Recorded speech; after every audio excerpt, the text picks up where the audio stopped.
Hi. இப்போ சமீப காலமாக இந்த குழந்தையின்மை அப்படின்ற ஒரு பிரச்சனை வந்து அதிக அளவில் நம்ம பார்க்குறோம்.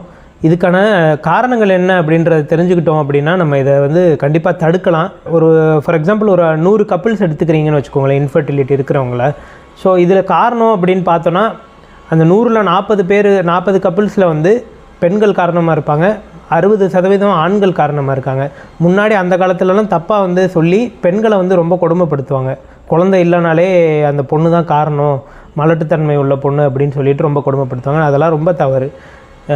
ஸோ இப்போ இருக்கிற ட்ரெண்டில் வந்து ஆண்களுக்கு தான் அதிகமாக அந்த பிரச்சனை இருக்குது. ஸோ நான் இப்போ ஆண்கள் சொல்கிற விஷயங்கள் எல்லாமே வந்து இதை உண்டாக்கக்கூடிய ஒரு காரணிகள்.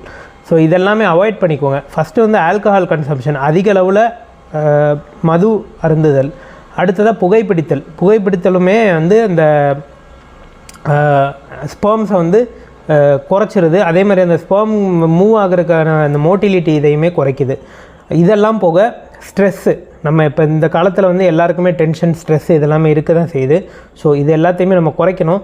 அதே போல் நம்ம ஃபிசிக்கல் ஆக்டிவிட்டி நிறைய கொஞ்சம் எக்ஸசைஸ் பண்ணுறது, இந்த மாதிரிலாம் பண்ணுறான். கொஞ்சம் வாக்கிங் போகிறது, இல்லை நம்ம பக்கத்தில் இருக்க ஒரு கடை இருக்குது அப்படின்னா அதுக்கு நடந்து போயிட்டு வரலாம், வண்டி எடுத்துகிட்டு போகாமல்.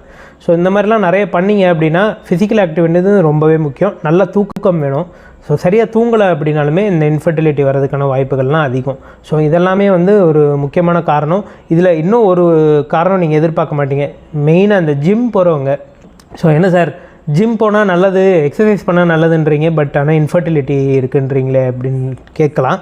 பட் இதுக்கு என்ன காரணம் அப்படின்னு பார்த்தீங்கன்னா, இந்த ஜிம்மில் கொடுக்கக்கூடிய அந்த ஒரு சப்ளிமெண்ட்ஸ், டெஸ்டோஸ்டிரான் உள்ள பவுடர்ஸ், அந்த வே ப்ரோட்டீன், இந்த மாதிரி இதெல்லாம் சொல்கிறாங்க பார்த்தீங்களா. ஸோ வே ப்ரோட்டீன்றது நல்லது, பட் அதில் வர மிக்சர் நிறைய இந்த டெஸ்டோஸ்டிரான் இந்த மாதிரி இதெல்லாம் மிக்ஸ் பண்ணுறாங்க.